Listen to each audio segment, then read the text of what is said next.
오늘 우리에게 주시는 하나님 말씀은 마태복음 22장 34절에서 40절까지 말씀 봉독합니다. 22장 34절부터 봉독해서 내려가겠습니다. 예수께서 사두개인들로 대답할 수 없게 하셨담을 바리새인들이 듣고 모였는데 그 중에 한 율법사가 예수를 시험하여 묻되 선생님, 율법 중에서 어느 계명이 크니까?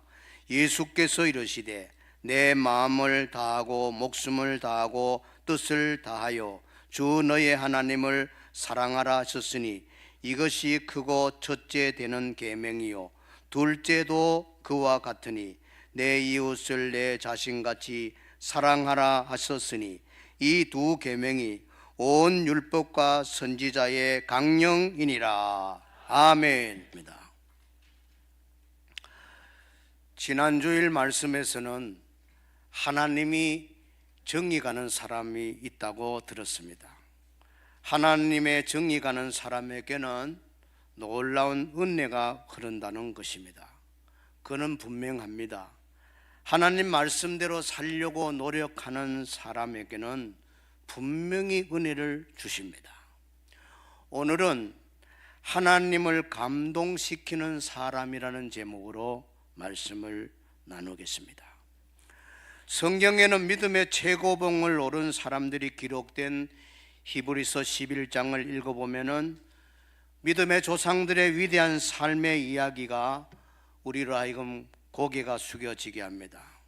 믿음의 조상들의 삶은 한마디로 말하면 믿음으로 순종하여 하나님을 감동시킨 것입니다. 믿음으로 사는 사람들이에요. 목숨을 걸기도 했습니다. 그래서 하나님을 감동시키는 믿음의 선진들이었습니다. 성경에만 아니라 우리 주변에도 착하고 아름답게 살아가면서 감동을 주는 사람들이 많습니다. 지난주 의사 주석중 집사님의 삶의 이야기를 우리가 나누었습니다. 많은 교훈을 남겼습니다. 오늘 몇 가지 더 나누겠습니다. 의사 주석중은 어느 날 아내에게 이런 말을 합니다. 의사는 예수님이 하셨던 일과 가장 비슷한 것 같다고 생각해. 생명을 살리는 일이니까. 그래서 힘들지만 난 흉부외과 의사가 된 게 참 좋아. 생명을 살리는 일이잖아. 그는 정말 일하는 순간마다 수술을 앞에 두고도 간절히 기도하는 의사였습니다. 이렇게 기도했답니다. 주님, 저는 오늘 또 다른 양들을 수술하기 위해서 전투에 들어갑니다. 주님, 수술실에 있는 저의 곁에 계셔 주세요. 함께 일하는 팀원들과 하나하나 되어서 당신의 소중한 자녀들을 치료할 수 있도록 도와주세요. 저는 당신의 뜻에 따라 사용되는 일회용 도구와 같습니다. 모든 수술 처음부터 끝까지 예수님의 보이지 않는 손으로 저를 인도해 주세요. 구주 예수 그리스도 이름으로 기도드립니다. 그는 수술을 마치고도 환자를 위해서 기도를 간절히 했습니다. 성김의 종이셨던 예수님의 삶을 따르려고 무척이나 노력했던 귀한 집사님이었습니다. 그를 가까이 두고 보았던 여러분들의 이야기를 전해주겠습니다. 그의 후배였던 신성호 교수는 주석중 의사에 대해서 이런 말을 합니다. 그분은 늘 솔선수범했지요. 언제나 겸손하였고 자기를 내세우지 않으셨습니다. 성김의 리더십을 보여주셨어요. 그런 분은 없지요. 함께 일했던 송석원 교수는 말하기를 너무 착하신 분이지요. 아마 그보다 더 착한 분은 없을걸요. 신기하게도 한 번도 화내는 일을 본 적이 없어요. 행동이나 제스처, 그 표정에서 항상 어린아이같이 순수하세요. 동기생이었던 최동훈 병원장은 주석중은 늘 별 말이 없었어요. 항상 남들이 제일 하기 싫은 거, 일이 많은 거 남으면 그거 내가 할게. 참 좋은 면을 가졌어요. 그의 스승 조범구 교수는 석중에는 굉장히 유능한 한국의 대표적인 의사지요. 이 대동맥이 터지면 큰 강의 뚝이 터지기 때문에 사람이 거의 죽거든요. 죽느냐 사느냐 반신불수 될 수도 있는데 그 어려운 수술을 석중이가 잘 해냈지요. 그의 형은 서울대 의대를 나오고 정형외과 원장이고, 그분의 둘째 형은 연세대학교를 나와서 영상의학 교수로 있는데, 명절에 부모님을 만나러 오면은 큰형이 하는 말이에요. 석중이는 늘 꾸벅꾸벅해요. 잠을 못 잤으니까. 그 시간이 휴식이었지요. 전 국회의장 정의화께서, 이분도 의사였거든요. 주석중 씨는 외과 의사의 외로운 길을 걸어간 훌륭한 분이지요. 순수하고, 그분은 정말로 돈보다 생명을 귀하게 여긴 귀한 의사였습니다. 이렇게 그를 아는 많은 분들은 주석중에 대해서 순수하다, 겸손하다, 늘 친절하다, 투명하고 솔직한 성품을 가졌다, 거짓말하는 적이 없더라. 참 아름다운 작은 예수 아니에요? 주석중은 책을 좋아했고 문학을 늘 가까이하고 사랑했고, 그 서재실에는 특별히 전쟁에 관한 책을 많이 비치해 놓고 있었어요. 왜 전쟁 역사, 1차, 2차 세계대전 역사의 책을 많이 간직하느냐 하면은 수술 현장이 마치 전투 현장과 비슷하기 때문에 장수의 리더십과 전략과 태도, 그 장군들의 영감을 책을 통해서 얻어서 수술실에 들어가려고 그런 책을 자주 접하고 읽었다고 합니다. 그리고 막내 아들에게 왜 책을 읽어야 하는지 우리 부모님들이, 젊은 부모님들 자녀 키울 때 귀한 조언이 됩니다. 막내 아들이 도영인데, 도영아, 책을 많이 읽고 너의 생각과 인생 철학을 갖도록 해야 돼. 남이 너를 무너뜨릴 수 없는 가장 큰 무기는 네가 가지고 있는 지식이야. 너의 지식을 기반으로 논리적으로 방어하면 아무도 너를 이길 수가 없어. 그러니 자꾸 읽고 또 읽어서 너 머릿속에 지식을 채워야 돼. 귀한 가르침 아니에요? 주석중은 어느 날 갑자기 아내에게 이런 말을 남깁니다. 화면을 한번 보시죠. 거의 마지막을 예감했던 것 같은 그런 화면이 나오는데, 나는 지금껏 원 없이 살았다. 수많은 환자들 수술해서 잘 됐고, 여러 가지 새로운 수술 방법도 좋았고, 원 없이 살았다. 수많은 환자들 수술해서 잘 됐고, 여러 가지 새로운 수술 방법도 좋았고, 하고 싶은 연구도 하고, 쓰고 싶었던 논문도 많이 썼다. 하나님께서 내려주신 소명을 다한 듯하여 감사하고 행복하다. 뜬금없이 이모한테 나는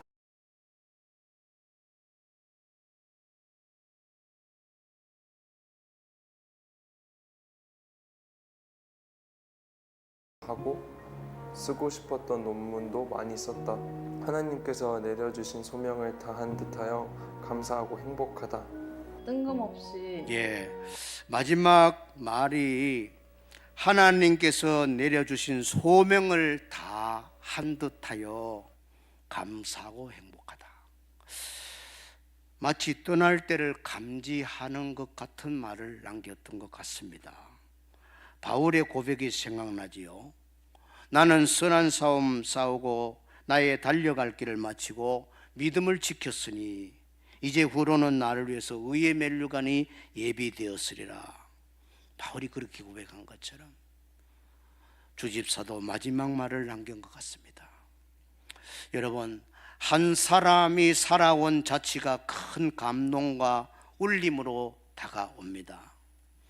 저는 이 책을 한 권 읽으며 또 중요 부분을 읽으면서 많은 깨달음을 갖게 되었습니다. 오늘 이 시대에 성공을 자랑하는 그리스도인들, 지도자들, 대형교회 또한 목사님들, 진작 삶의 향기는 그렇게 감동으로 다가오지 않는 것 같아서 모두가 아쉬워하고 있는 이때 아닙니까? 어떻게 하면 우리가 하나님의 미소를 짓는 저렇게 아름다운 삶을 살아낼 수 있을까요? 오늘 본문을 통해서 예수님이 주시는 해답으로 대신하고자 합니다. 오늘 본문은 예수님을 늘 반대하는 사두개인이 예수님께 질문을 했다가 제압을 당했고요. 사두개인이 제압당했다는 소식을 듣고 이번에는 바리새인이 나서가지고 그 중에 율법 교사가 이번 내가 나서서 예수님을 완전히 넘어뜨리겠다 하면서 질문을 하는 내용입니다. 그 질문의 내용이 34절에서 36절인데요. 중간부터 그 중에 한 율법사가 예수를 시험하여 이르되, 시험하고 올무를 놓기 위해서 묻되, 선생님, 율법 중에서 어느 계명이 큽니까? 이렇게 물은 겁니다. 몰라서 묻는 게 아니고 율법 박사가 이렇게 묻는 의도는 예수님을 넘어뜨리기 위한, 올무를 놓기 위한 질문이었던 거예요. 그런데 예수님은 능히 제압을 했지요. 중요한 것은 예수님의 답변을 통해서 우리가 인생을 어떻게 바르게 살아야 될 것인가를 알려주고, 오늘 제목처럼 하나님을 감동시키는 인생으로 살아가는 중요한 비결을 주십니다. 두 가지입니다. 어떻게 하면 하나님을 감동시킬 건가? 첫째는 하나님을 사랑하라 라고 합니다. 바리새인의 질문을 받고 예수님께서 가장 큰 계명은 말이야, 그야 하나님을 사랑하는 거지. 이것이 첫째야라고 했다면 올무에 빠지지만은 주님께서는 그렇게 올무에 걸려드는 율법에 없는 말을 만들어낼 필요도 없고, 예수님은 율법대로 말씀 전하는 겁니다. 예수님 뭐라고 했을까요? 자, 37절 38절 같이 한번 읽겠습니다. 시작. 예수께서 이르시되 내 마음을 다하고 목숨을 다하고 뜻을 다하여 주 너의 하나님을 사랑하라 하셨으니 이것이 크고 첫째 되는 계명이요. 아멘. 이 내용은 예수님이 신명기서 6장 5절 그대로 인용한 겁니다. 유명한 세마. 이스라엘 사람들은 이 신명기 6장 5절 모르는 사람은 없습니다. 태어날 때부터 제일 먼저 가르치는 말씀이잖아요. 뭡니까? 너는 마음을 다하고 뜻을 다하고 힘을 다하여 너의 하나님 여호와를 사랑하라. 그걸 그대로 예수님이 바리새인 서기관에게 답변한 겁니다. 성경에서 가장 큰 계명은 하나님을 사랑하라는 거예요. 이 말씀대로 살면 하나님이 기뻐하신다는 거죠. 그렇습니다. 그러면 하나님을 사랑하라는 말 누가 모르겠어요? 어떻게 사랑해야 하느냐 이 말이에요. 예수님은 하나님 사랑을 세 가지 태도로 사랑하라는 거예요. 거기에 비결이 있는 거예요. 첫째는 마음을 다하여 사랑하라라고 했어요. 마음을 다하라는 거예요. 하나님 사랑은 머리로 사랑하면 이해가 안 되고 하나님을 감동시킬 수가 없어요. 머리 사랑이 아니고 가슴 사랑, 가슴 사랑. 이 설교 듣는 우리 서부제일교회 가족들은 하나님을 머리로 믿으려고 그러지 말고 가슴으로, 마음으로 사랑하기를 바랍니다. 마음 깊이 사랑해야 돼요. 눈물이 날 정도로 하나님을 깊이 존중하고 경외하면서 사랑해야 돼요. 그래서 첫 번째가 마음을 다하라는 거예요. 하나님을 느끼고 싶은데 느껴지지 않는 이유가 뭡니까? 머리로 자꾸 하려고 그러니까 그런 거예요. 하나님은 관념과 지성의 대상이 아닙니다. 하나님은 이론이 아니고 실제고 살아계신 분이에요. 살아계시고 인격을 갖고 계시기 때문에 우리가 정성으로 진심으로 우리가 하나님께 다 이렇게 마음을 모을 때 하나님은 통해요. 우리 친구 관계도 그렇잖아요. 마음이 통하는 친구 있잖아. 마음이 근성으로 대하면 친구가 안 돼요. 저 사람 내게 마음이 없어. 말만 번들여야지 나를 사랑 안 해. 내가 잘 되기를 진짜 바라지 않아. 저 사람은 마음은 딴 데가 있어. 부부관계도 마음이 나눠지면 함께 못 산다고 그러잖아요. 하나님은 인격을 가지고 모든 것을 아시고 계시고 통찰하신 분이에요. 여러분, 하나님을 진심으로 마음으로 사랑하시면 하나님이 다가오십니다. 만나주십니다. 따라해 보시다. 온 마음으로 나를 찾고 찾으면 나를 만나리라. 아멘. 하나님 만나고 싶고 느끼고 싶지요. 온 마음으로 사랑하라는 거예요. 두 번째는 목숨을 다하여 사랑하라 하셨습니다. 하나님은 생명을 걸고 사랑하지 않으면 느껴지지 않습니다. 생명을 걸고 사랑한 것만이 진정한 사랑이에요. 우리 하나님은 생명을 걸고 사랑하라고 주님이 말씀합니다. 왜냐하면 우리 하나님이 나를 구원하기 위해서 하나밖에 없는 독생자를 십자가에 죽기까지 했으니까요. 아들을 버리시면서 아들을 죄의 형벌로 대신 죽게 하면서 우리를 구원했으니까. 나 너 사랑하기 위해서 내 아들 죽였어. 그러니까 우리가 하나님 사랑을 어떻게 돼요? 목숨을 다하는 사랑을 해야죠. 그런데 많은 성도들도 하나님 너무 시시한 사랑을 하고 있어요. 너무 하나님 만극한 은혜를 헐값으로 여겨요. 시시한 사랑, 헐값의 은혜, 가소롭지요. 사람도 안 좋아하는데 하나님이 그 사랑 좋아하겠어요?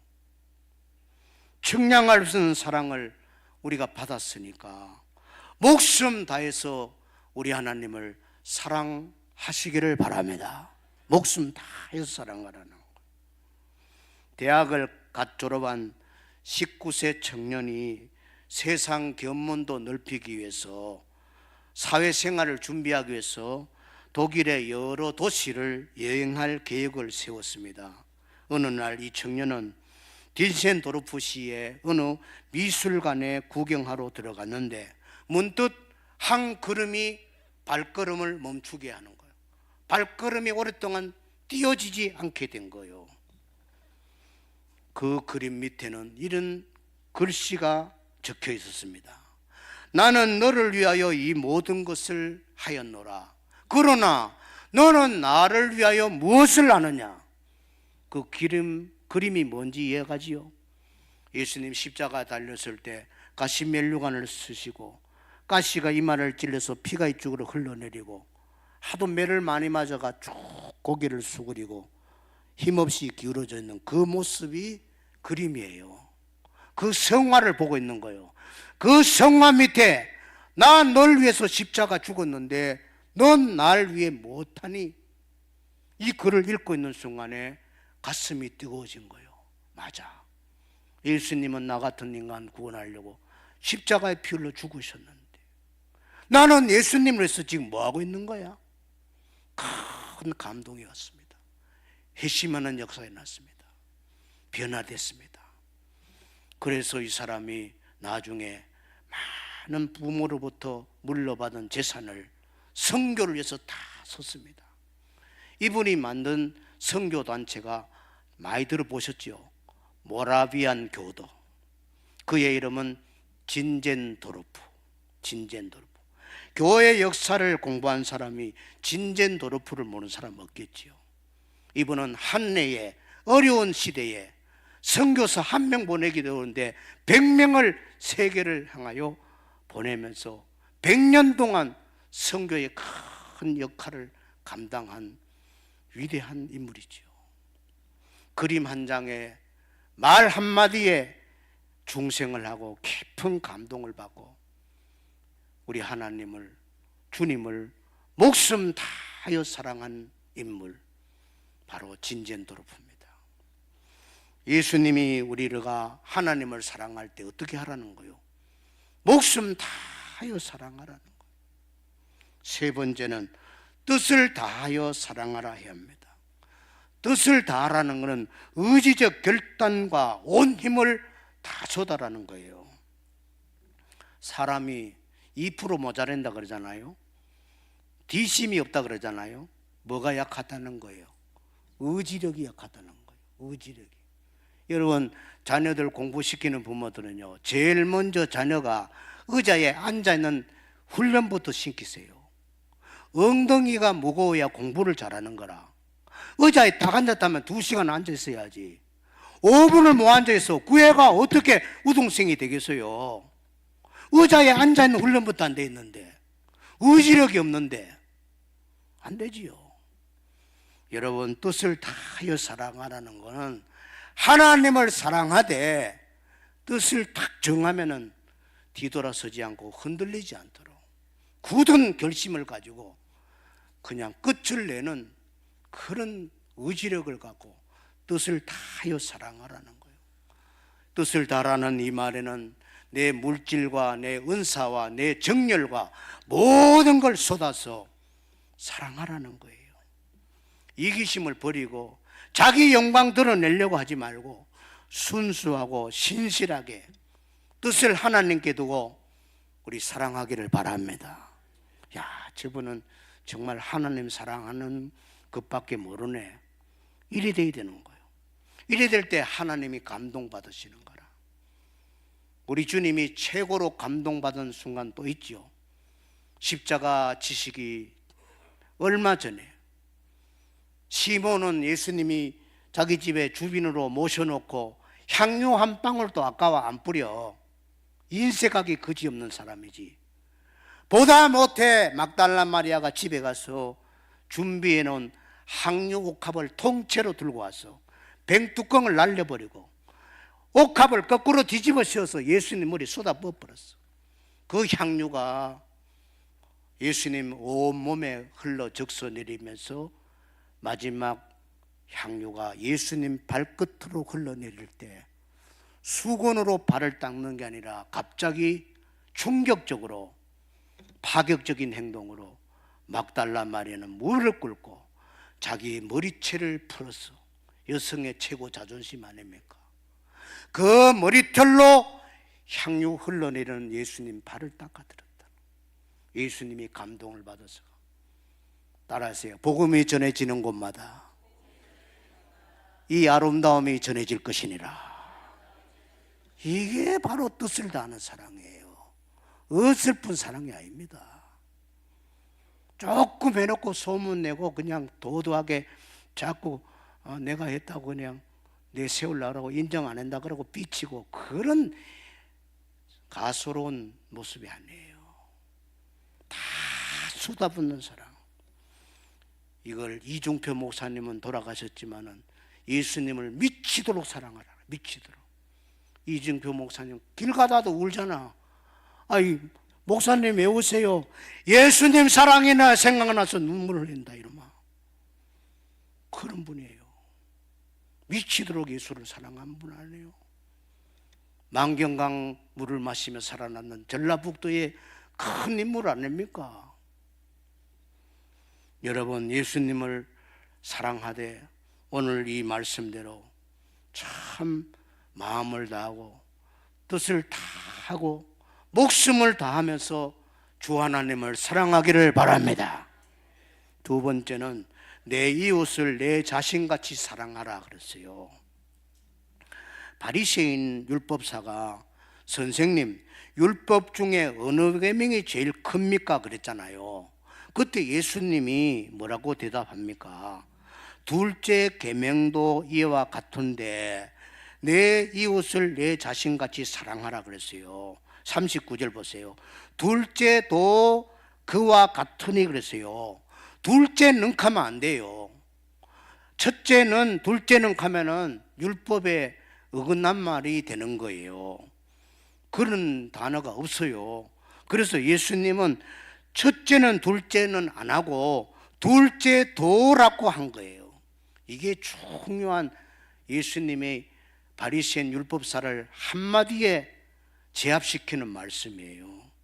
둘째도라는 말은 비교하는 표현이 아니고 같다는 뜻이에요. 같다는 거. 하나님을 사랑하는 말과 네 이웃을 사랑하라는 말은 같다는 뜻이에요. 그래서 둘째도라고 한 거예요. 둘째도. 예.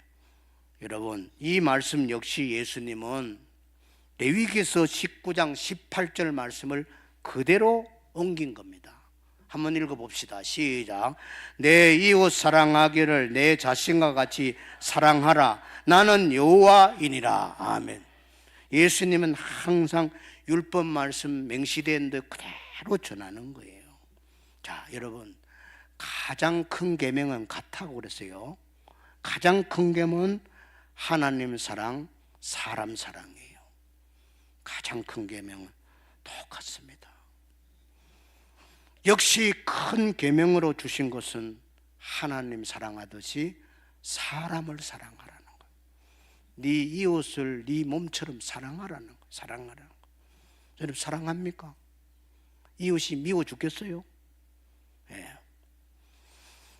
우리는 하나님께서 기뻐하시는 이웃 사랑하는 일에 힘써야 됩니다. 그러면 우리의 이웃이 누굽니까? 이웃이 누구예요?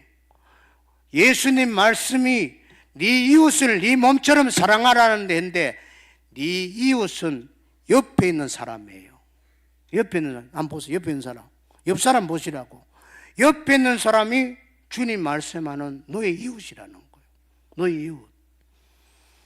너의 이웃이란 말은 옆에 있는 사람, 우리 구역 가족들, 성도 모든 분들, 동네 사람들, 직장에 같이 일하는 사람들, 또 어려운 처지에 있는 사람들, 우리 동포들 다 넓은 의미에서는 다 우리 이웃이에요. 그러면 이웃이 누군 줄 알았죠? 어떻게 사랑하래요? 너의 몸처럼 사랑하라. 너의 몸처럼 사랑하라. 자기 몸을 자해하는 사람 어디 있어요? 칼로 자기 몸을 찌르고 돌아내는 사람 어디 있어? 송곳으로 자기 몸을 찌르는 사람 없잖아. 자기 몸을 해쳐요? 안 하잖아. 내 몸이 귀한 것처럼 이웃 사랑하기를 따라합시다. 이웃 사랑을 너의 몸처럼 하라. 사랑하세요. 내 몸처럼 사랑하라는 거예요. 예. 그럴 때 우리 하나님이 감동을 받으십니다. 내 몸처럼 사랑하라. 그 방법은 뭐예요? 자기를 희생해야 되는 겁니다. 희생해야 사랑이 나오는 거예요. 예수님께서 최고로 감동받으신 이웃 사랑에 실천한 사람이 있어요. 마태복음 8장에 나오는 백부장입니다. 자기 집에 일하는 하인이 노예가 중풍병으로 쓰러져 버렸어요. 보통 이 당시 2000년 전에 하인은요, 노예는 사람 취급 못 받잖아요. 그럼 말하면 죽다 그냥 묻어보면 돼요. 부모가 있습니까? 형제가 있습니까? 뭐가 있어요? 그냥 끌어묻으면 끝이야. 누가 왜 그랬나 하는 사람도 없어요. 2000년 전에는 노예를 그렇게 대했던 시대입니다. 그런데 백부장은 자기 집에 노예가 중풍병으로 쓰러졌을 때 마치 자기 아들처럼 여긴 거야. 파격적이지. 대단한 사랑이지. 내 아들은 쓰러졌는데 그런 여기는 마음으로 어떻게 하면 이 불쌍한 하인을 일으킬까? 소문 듣건데 예수님은 능력이 많으시다 그러니까 종을 보내기도 하고 자기가 직접 예수님께 찾아가서 예수님, 내 하인이 중풍병으로 쓰러졌습니다. 언제 죽을지 모르는데 불쌍합니다. 와서 내 하인을 고쳐주소서. 너무 감동적이잖아요. 예수님이 뭐라 그랬어요? 이만한 믿음을 가진 사람, 이만한 사랑을 가진 사람, 내가 이스라엘 사람들 가운데 아직 못 만났다. 최고라, 이 최고. 최고의 사랑을 가졌다고. 예수님이 그의 사랑과 믿음을 극찬하신 거예요. 감동받으신 거.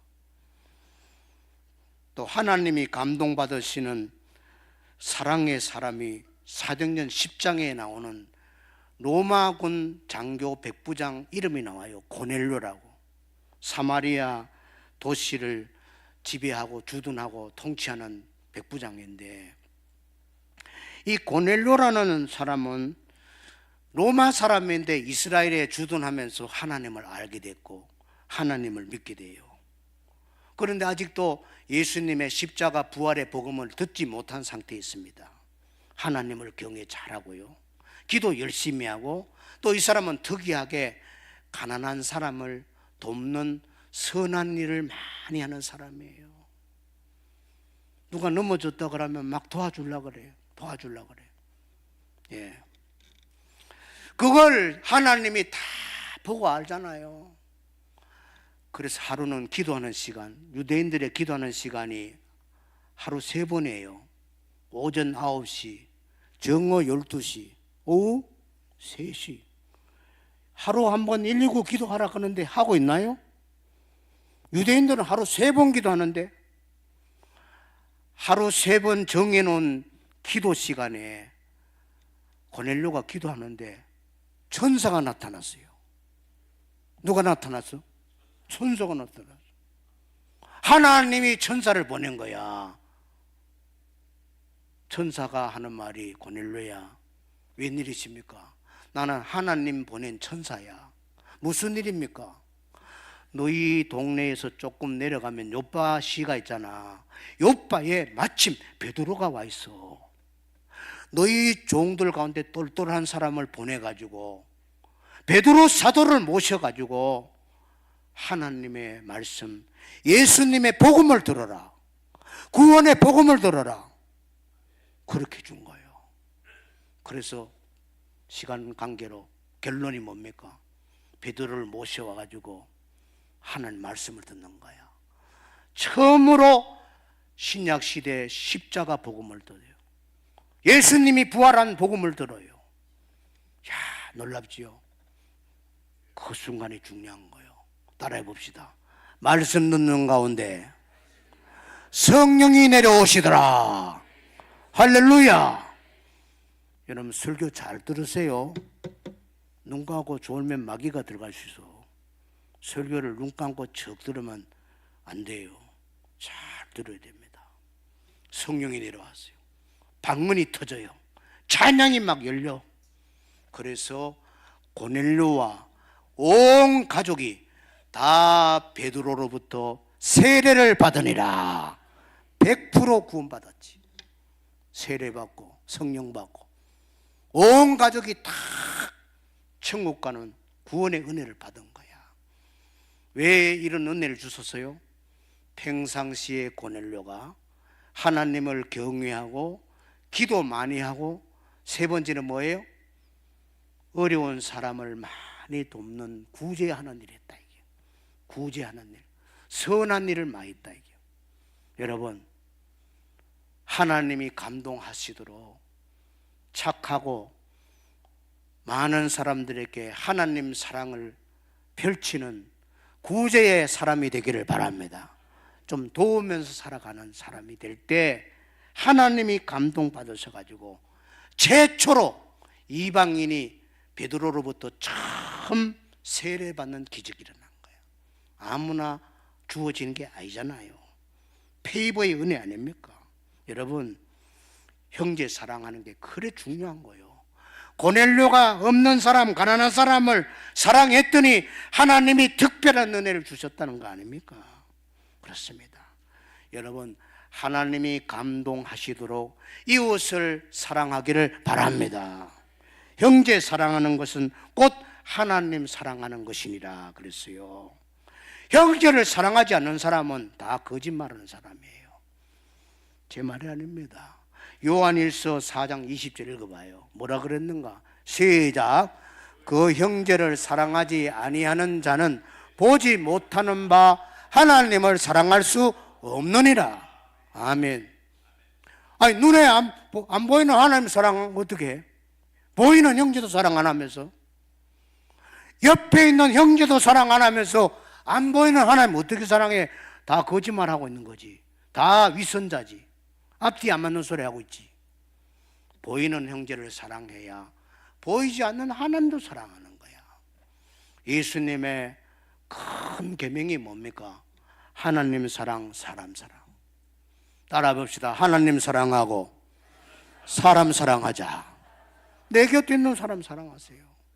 그게 여러분 하나님이 감동하는 사람이 될 줄로 믿습니다. 성도 여러분, 하나님을 사랑하고 내 곁에 있는 사람을 사랑할 때 최고의 사람이 되는 거예요. 예수님이 마지막 결론으로 내린 말씀이 40절입니다.